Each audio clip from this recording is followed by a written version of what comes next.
High everyone, मेरो नाम चाहिँ प्रतिभा न्युपाने हो। म चाहिँ लेक्चरर हो जाभाको।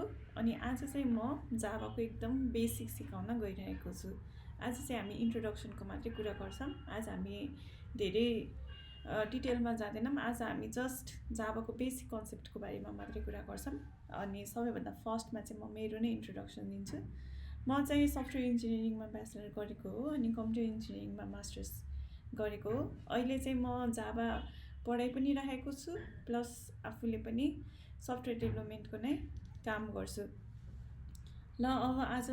अब सुरु गरौँ आजको च्याप्टर। सबैभन्दा फर्स्टमा चाहिँ हामी जाभाको हिस्ट्रीको बारेमा पढ्छौँ। त्यसपछि चाहिँ हामीले जाभालाई चाहिँ कुन कुन फिल्डमा एप्लाई गर्न मिल्छ त्यो बारेमा पढ्छौँ। त्यसपछि जाभाको फिचरहरू के हो त्यो बारेमा पढ्छौँ र फाइनल्ली आज हामीले आर्किटेक्चर अफ जाभाको चाहिँ कभर गरेर आजको क्लासलाई चाहिँ एन्ड गर्छौँ। सबैभन्दा फर्स्टमा चाहिँ जाभाको हिस्ट्री के हो त? जाभाको हिस्ट्री भनेको जाभा कन्फिगरेसनमा गयो होइन। सबैभन्दा फर्स्टमा त हामी जाभाको हिस्ट्रीको नै कुरा गरौँ।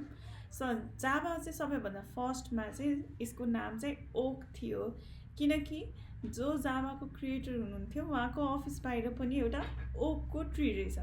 अनि ओक भनेको चाहिँ युएसको नेसनल ट्री पनि हो। त्यही भएर सबैभन्दा फर्स्टमा चाहिँ जाभालाई चाहिँ ओकको नै नाम दिएको थियो। तर पछि कपिराइट इस्युजहरू आयो अनि त्यसमा चाहिँ कन्फ्लिक्ट पनि भयो त्यो नेममा। त्यही भएर जाभालाई चाहिँ हामीले चाहिँ जाभा भनेर चाहिँ रिनेम भएको हो। अनि हामीले जाभालाई कता कता युज गर्न सक्छौँ त? जाभा चाहिँ आफैमा एकदम फास्ट प्रोग्रामिङ ल्याङ्ग्वेज हो। यसलाई चाहिँ जुनै पनि फिल्डमा चाहिँ हामीले एप्लाई गर्न मिल्छ। जस्तै अब हामीले ब्याङ्किङहरू इकमर्स एपहरू बनाउन युज हुन्छ, जहाँ चाहिँ धेरै सिक्युरिटीहरू चाहिन्छ। जस्तै अब फिनटेकहरूमा, फाइनेन्सियल टेक्नोलोजीहरूमा काम गर्ने कम्पनीजहरूमा, अनि जसको चाहिँ स्केल एकदम हाई भएर जान्छ। जस्तै अब हाम्रो इन्टरप्राइज एप्लिकेसन्सहरू भयो, त्यस्तो ठाउँमा चाहिँ हामीले जाभालाई एप्लाई गर्न मिल्छ। त्यति मात्रै होइन, हामीले जाभाको थ्रु चाहिँ मोबाइल एप्लिकेसन्सहरू पनि बनाउन मिल्छ। एन्ड्रोइड डेभलपमेन्ट अहिले त जाभा युज हुँदैन एन्ड्रोइडमा, अहिले त कोटलिन युज हुन्छ। तर आजभन्दा 5-6 वर्ष अगाडि चाहिँ पुरै जाभामा नै एन्ड्रोइडको एपहरू चाहिँ हामीले डेभलप गर्थ्यौँ। अनि यसलाई चाहिँ हामीले चाहिँ वेब बेस्ड एप्लिकेसनहरू बनाउन पनि युज गर्न सकिन्छ। जस्तै वेब बेस्ड एप्लिकेसन्सहरू हामीले चाहिँ स्प्रिङ फ्रेमवर्कहरू युज गरेर वेब बेस्ड एप्लिकेसनहरू बनाउन सकिन्छ। हामीले एपिआईहरू क्रिएट गर्न सकिन्छ जाभा युज गरेर, किनकि यसमा चाहिँ जाभाको चाहिँ आफ्नै लाइब्रेरी एकदम रिच भएको भएर जाभाले एकदम भेरियस ठाउँमा चाहिँ सपोर्ट गर्न सक्छ कि। त्यही भएर हामीले जाभालाई चाहिँ भेरियस ठाउँमा एप्लाई गर्न मिल्छ। एपिआई क्रिएसन भनेको चाहिँ कस्तो हो भन्दाखेरि हामीले लगइन गर्नको लागि हाम्रो युजर नेम र पासवर्ड राख्छौँ नि होइन। त्यो लगइन चाहिँ सर्भरसम्म गइसकेपछि त्यो सर्भरसम्म जानलाई चाहिँ केले हेल्प गर्छ त नि? त्यसलाई चाहिँ एपिआईले हेल्प गर्छ हो। त्यो एपिआईहरू क्रिएट चाहिँ हामीले जाभा युज गरेर गर्न मिल्छ। प्लस हामीले जाभा युज गरेर चाहिँ डाटाबेसहरूसँग कनेक्सन पनि गर्न मिल्छ। डाटाबेसहरू जस्तै माइएसक्यूएल डेटाबेसहरूसँग भयो, अथवा अरू डिफ्रेन्ट काइन्ड अफ डाटाबेसहरू हुनसक्छ।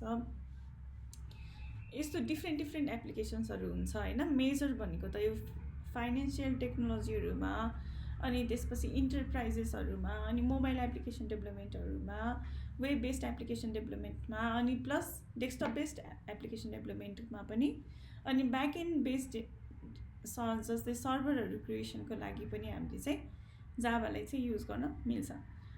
अब के कारणले हामीले यति धेरै जाभालाई एप्लाई गर्न सक्यौँ त? जाभाको रिच फिचरले गर्दाखेरि। जाभाको फिचरहरू भनेको के हो त? जाभा चाहिँ अब्जेक्ट ओरिएन्टेड प्रोग्रामिङ ल्याङ्ग्वेज हो। अब्जेक्ट ओरिएन्टेड प्रोग्रामिङ ल्याङ्ग्वेज भनेको चाहिँ हामीले हाम्रो रियल लाइफहरूमा जति पनि कुराहरू हुन्छन् नि हाम्रो वरिपरि, जस्तै ल्यापटप भयो, मोबाइल भयो, किबोर्ड भयो, डेस्कटप भयो, वाल भयो होइन, सबैलाई चाहिँ एज अ अब्जेक्ट भनेर रिप्रेजेन्ट गर्न मिल्छ कि। अब्जेक्ट ओरिएन्टेड प्रोग्रामिङ ल्याङ्ग्वेज भनेको चाहिँ हामीले रियल लाइफलाई चाहिँ अब्जेक्टमा कन्भर्ट गर्न मिल्छ। अब यो सबै अब्जेक्टहरू चाहिँ हामीले क्लासको थ्रु बनाउँछौँ। अनि सबै अब्जेक्टहरू चाहिँ युनिक हुन्छ। त्यही भएर जाभाले पनि अब्जेक्ट ओरिएन्टेड एप्रोचमा नै डेभलपमेन्टलाई सपोर्ट गर्ने भएर चाहिँ one of the major features of Java is an object oriented programming language. अनि अर्को जाभाको फिचर भनेको चाहिँ जाभा चाहिँ रोबस्ट छ। रोबस्ट भनेको चाहिँ कस्तो हो भन्दाखेरि सानो इस्युजहरूले चाहिँ तपाईँको एप्लिकेसन चाहिँ क्रास हुँदैन। जाभाले चाहिँ सपोर्ट गर्न सक्छ, फेलियर्सहरूलाई ह्यान्डल गर्न सक्छ। अनि एकदमै धेरै युजर बेस अचानक एकदम युजर बेस हाई भयो भने पनि जाभाले चाहिँ स्केल गर्न सक्छ। जाभाले चाहिँ एप्लिकेसन चाहिँ एक्जिक्युट नै हुन्छ भन्ने ग्यारेन्टी प्रोभाइड गर्छ ब्रेक नभइकन। त्यही भएर जाभालाई चाहिँ रोबस्ट पनि भनेर भनिन्छ। अर्को भनेको चाहिँ जाभा चाहिँ सेक्योर्ड हुन्छ। जाभामा चाहिँ हामीले चाहिँ सिधै मेमोरीहरू म्यानिपुलेट गर्न मिल्दैन। हामीले कुनै पनि क्लासेसहरूको डेटाहरूलाई चाहिँ डाइरेक्ट एक्सेस गर्न मिल्दैन। हामीले अब्जेक्टहरू बनाएर जाभामा चाहिँ इन्क्याप्सुलेसनहरूको कन्सेप्ट हुन्छ, एब्स्ट्र्याक्सनहरूको कन्सेप्टहरू हुन्छ। त्यसै कारणले चाहिँ जाभा चाहिँ एकदम सेक्योर प्रोग्रामिङ ल्याङ्ग्वेज हो। अनि अर्को जाभाको फिचर भनेको चाहिँ जाभामा चाहिँ कम्युनिटी सपोर्ट एकदम हाई छ। कम्युनिटी सपोर्ट एकदम हाई छ भन्न खोज्नुको मतलब चाहिँ तपाईँले कुनै एप्लिकेसन बनाउँदै हुनुहुन्छ होइन, अथवा तपाईँले चाहिँ जाभा सिक्न मन लागिरहेछ। अब तपाईँले के गर्नुहुन्छ, अभियसली फर्स्टमा त तपाईँ इन्टरनेटमा गएर जाभाको बारेमा सर्च गर्नुहुन्छ हो। त्यो सर्च गर्दाखेरि तपाईँले पाउने रिसोर्सेसहरू जति हुन्छ नि तपाईँलाई डेभलपमेन्टको लागि हेल्प गर्नलाई, त्यो रिसोर्सेसहरू चाहिँ एकदमै धेरै हुन्छ। अनि अर्को जाभाको फिचरहरू भनेको चाहिँ एकदम रिच सेट अफ एपिआइजहरू छ जाभामा। डाटाबेस कनेक्सनदेखि लिएर अनि के अरे सर्भर साइड डेभलपमेन्टहरूदेखि लिएर हामीले युआई युएक्सहरूको पोर्सनहरूदेखि लिएर सबैको लागि चाहिँ जाभाले चाहिँ एपिआईहरू प्रोभाइड गरेको छ।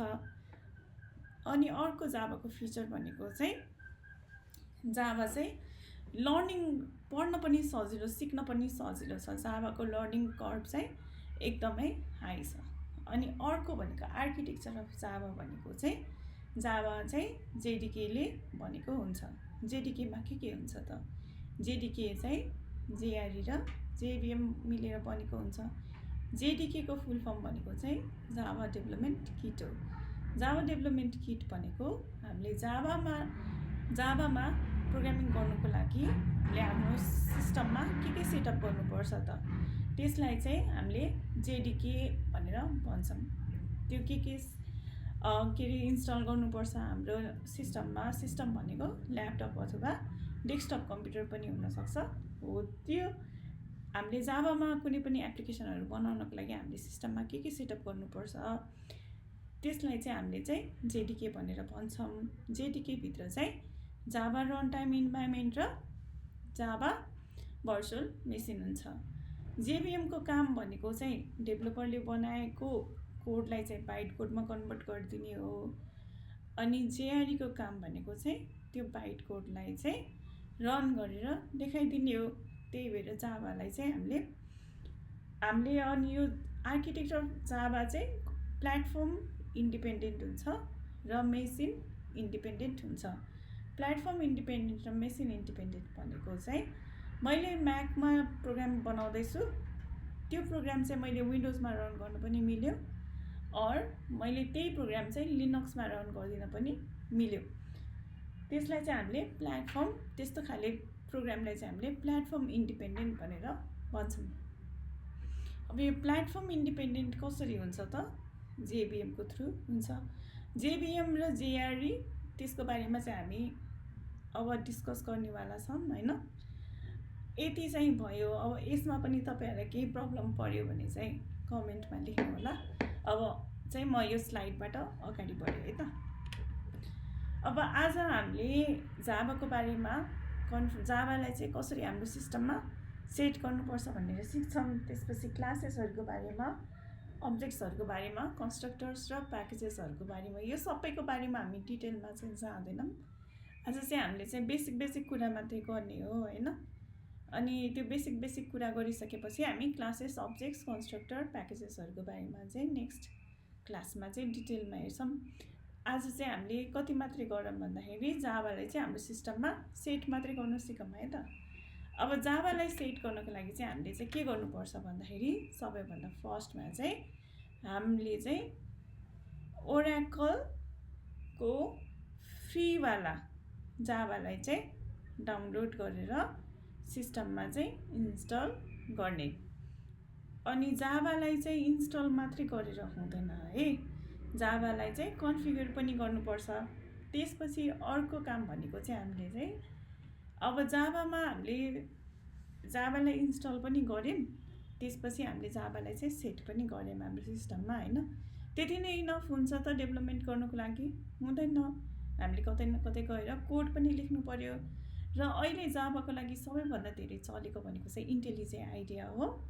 प्लस हामीले भिएस कोडमा पनि गर्न मिल्छ, कोडिङ जाभा युज गरेर नेटबिन्समा पनि गर्न मिल्छ, एक्सकोडमा पनि गर्न मिल्छ, एन्ड्रोइड स्टुडियोमा पनि गर्न मिल्छ, प्लस नोटप्याडमा पनि गर्न मिल्छ। तर सबैभन्दा सजिलो, यो सबैभन्दा सजिलो जाभा डेभलपमेन्ट गर्नुको लागि चाहिँ इन्टेलिजे आइडिया नै हो। अब ओराकलको वेबसाइटमा गएर हामीले चाहिँ जाभालाई डाउनलोड गर्नुपर्छ है। त्यसको लागि चाहिँ हामीले, यो चाहिँ विन्डोजलाई फोकस गरेको छ, म्याकको लागि चाहिँ अरू नै तरिका छ है। यो चाहिँ विन्डोजलाई मात्रै फोकस गरेको, त्यसमा गएर चाहिँ हामीले चाहिँ x64 इन्स्टलर भनेको हामीले जाभालाई इन्स्टल गरिसक्यौँ। अब जाभा कुन चाहिँ भर्सन इन्स्टल गर्ने त भन्दाखेरि यो वाला भर्सन इन्स्टल गर्नुपर्छ है। यो x64 इन्स्टलरवाला इन्स्टल गरिसकेपछि चाहिँ अब हामीले के गर्छौँ, हाम्रो सिस्टममा सेट गर्छौँ। अब हामीले इन्स्टल गरिसकेपछि अब जाभाको पाथ पनि सेट गर्नुपर्छ हामीले हाम्रो सिस्टममा। जाभाको पाथ सेटअप गर्ने भनेको चाहिँ हामीले चाहिँ जाभालाई रन गर्नु पर्यो, पछि गएर जाभा रन गर्नु पर्यो भने जहाँ गएर इन्स्टल गरेको हो त्यही पाथमा नै गएर नै रन गर्नुपर्छ। यसरी पाथ सेट गरेन भने, तर हामीले एकपटक पाथ सेटअप गरिसक्यौँ भने हामीले इन्स्टल जहाँ गएर इन्स्टल गरेको हो नि त्यहाँबाट मात्रै रन गर्नुपर्छ भन्ने छैन। हामीले सी ड्राइभमा इन्स्टल गरेछौँ भने डी ड्राइभबाट रन गरे पनि भयो, ई ड्राइभबाट रन गरे पनि भयो। पाथ सेटअपले चाहिँ हामीले चाहिँ फ्रिडम प्रोभाइड गरिदिन्छ, हामी कुन चाहिँ फोल्डरमा गएर हाम्रो जाभा एप्लिकेसनहरू डेभलप गर्ने भनेर है। त्यसको लागि चाहिँ हामीले के गर्छौँ, सबैभन्दा फर्स्टमा चाहिँ हाम्रो विन्डोजको सर्च बारमा गएर एडभान्स सिस्टम सेटिङ्स सर्च गर्छौँ। एडभान्स सिस्टम सेटिङ्समा गएर सर्च गरेपछि हामीले view advance system settings select गर्छौँ। View advance system settings select गरिसकेपछि हामी इन्भाइरोमेन्ट भेरिएबल्स यस्तोवाला हामीलाई सिस्टम प्रपर्टिजको विन्डो आउँछ। सिस्टम प्रपर्टिजको विन्डोको चाहिँ बटमको राइट ह्यान्ड साइडमा चाहिँ इन्भाइरोमेन्ट भेरिएबल्स भनेर लेखेको हुन्छ। त्यो बटमको राइट ह्यान्ड साइडको इन्भाइरोमेन्ट भेरिएबल्सलाई सेलेक्ट गर्नुहोस्। त्यसपछि चाहिँ अब हामीले भेरिएबल सेट गर्नुपर्छ है। त्यो भेरिएबल सेट गर्नको लागि चाहिँ हामीले इन्भाइरोमेन्ट भेरिएबल्समा जाने, त्यसपछि फर्स्टको माथि त्यहाँ चाहिँ दुईवटा सेक्सन हुन्छ होइन। सबैभन्दा फर्स्टमा चाहिँ माथिको सेक्सनमा गएर न्यू सिस्टम भेरिएबल क्लिक गर्ने, एड गर्ने। त्यसपछि हामीले चाहिँ न्यू सिस्टम भेरिएबलमा गएपछि भेरिएबल नेम चाहिँ जाभा अन्डरस्कोर होम। यसमा ध्यान दिनुपर्ने कुरा भनेको चाहिँ यो चाहिँ ए सेट हुनुपर्छ है, JAVA_HOME। अनि यो सबै चाहिँ क्यापिटल लेटरमा हुनुपर्छ। भेरिएबल नेम चाहिँ जाभा अन्डरस्कोर होम, यो बिचमा स्पेस पनि हुनु हुँदैन, अरू कुनै स्पेसल क्यारेक्टर पनि हुनु हुँदैन। त्यसपछि भेरिएबल भ्यालु भनेको चाहिँ अघि हामीले जाभाको जेडीके जहाँ गएर इन्स्टल गरेको थियौँ नि, प्रायः जस्तो यो प्रोग्राम फाइल्स भित्रको जाभा फोल्डरभित्रको जेडीके हुन्छ, त्यहाँ गएर चाहिँ त्यो पाथलाई चाहिँ भेरिएबल भ्यालुमा सेट गरिदिनुहोस्। त्यसपछि ओके गरिदिनुहोस्।